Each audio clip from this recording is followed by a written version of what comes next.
keep watching until the very end, especially if you've ever known betrayal, because this story cuts deeper than any words can describe. And don't forget to subscribe to our channel. I never told her I knew. Not the night I saw that message. Not the next morning, when I watched her hum softly in the kitchen, pouring coffee as if nothing had changed. Not in the quiet moments, when her head rested on my shoulder, while her heart was already far away. I swallowed the truth and kept it hidden, because silence hurt less than hearing her lies spoken out loud. I didn't stay silent out of strength. I stayed silent because I was broken in a way that made no sound. My heart wasn't bleeding, it was suffocating under the weight of pretending not to know. The truth came to me through a careless message, a glowing screen, one notification, one sentence. Asterisk, last night shouldn't have happened. But I can't stop thinking about you, asterisk. It wasn't written for me. It was meant for someone else, someone who clearly knew her in ways I no longer did. I didn't know the name, but I didn't need to. I knew the timing. I knew the tone. And in that moment, I knew everything I had been afraid to believe. My hands shook as I stared at the screen, my chest tightening like I had forgotten how to breathe. Still, I said nothing, because sometimes silence isn't weakness. It's surrender. I had already lost her. Not just her body, but her heart, her mind, her spirit. The late-night distance, the empty smiles, the hugs that held no warmth. She had left me long before she walked out the door, and when she finally said she needed time to figure things out, I simply nodded, not because I agreed, but because I was too tired to beg someone to stay. When they had already chosen to go, she left with a bag in her hand and a half-hearted goodbye, and I stood there in the hallway like a man made of glass, fragile, transparent, forgotten. I didn't chase her. I didn't call. I didn't demand answers I already had. That silence became my shield, a wall built not to keep her out, but to keep myself from collapsing again. Because when the one you love most gives their heart to someone else, something inside you stops begging for reasons. You just learn to live with the weight of the words they never spoke. So I did. I rebuilt. Not loudly, not dramatically, but quietly. Through half-read books and half-finished cups of coffee. Through lonely walks in the rain and long nights staring at the ceiling.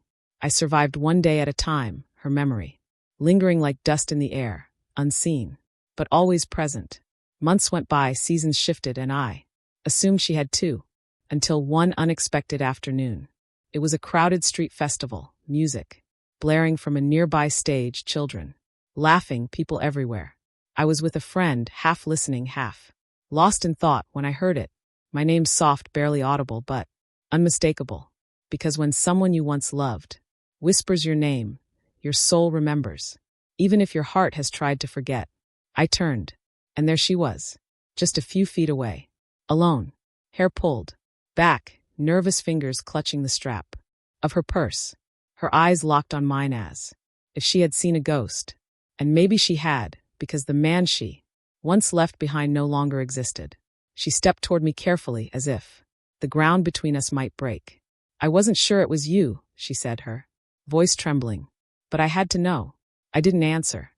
Not because I had nothing to say, but because everything I had wanted to scream for months suddenly no longer mattered. She glanced down, then back up. I owe you more than an apology, she said, but I don't expect you to want it. Around us, life carried on, people laughing, strangers dancing, music swelling. But for us, time froze. Two unfinished stories colliding in a crowd of strangers. I never stopped thinking about you, she said, her voice breaking. Even when I pretended I did. I wanted to reach out 1,000 times, but I didn't know if I had the right. I looked at her, this woman who once held my world, standing in front of me, stripped of pride, heavy with regret. And for a moment, I remembered it all. Her sleepy smiles, her hand fitting into mine, promises whispered in the dark. But I also remembered the silence, the betrayal, the slow agony of watching her fall out of love while pretending she hadn't. You had the truth, I finally said. That was enough. Her eyes filled instantly, blinking back, tears she didn't want me to see. I made a mistake, she whispered, and I've regretted it every single day since. I saw her, not as the girl who once broke me, but as the woman breaking in front of me. This wasn't an act. It wasn't a trap. It was raw. It was real. And for a second, I felt it all again. The memories, the dreams, the heartbeat that once lived for her. But I also felt the cost. The nights of tears, the mornings of reaching for someone already gone. I saw her clearly. But more importantly, I saw myself.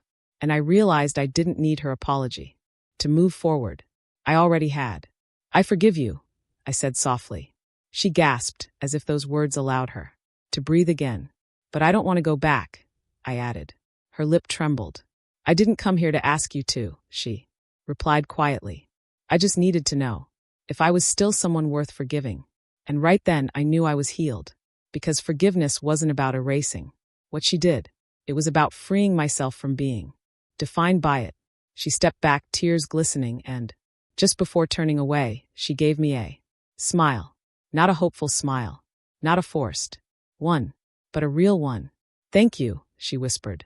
Then she disappeared into the crowd. No hugs. No promises. No second chances. Just closure. Just peace. The kind I had been waiting for far too long. And to anyone who's ever carried silent betrayal, listen carefully. You don't need to scream to be heard. You don't need to fight to be worthy. Sometimes the truest healing comes from walking away quietly, with dignity, with grace, with your soul still whole. And if they ever whisper your name again, don't let it weigh you down. Let it remind you of how far you've come. Because sometimes the strongest thing you'll ever do is stay silent and still win. Still.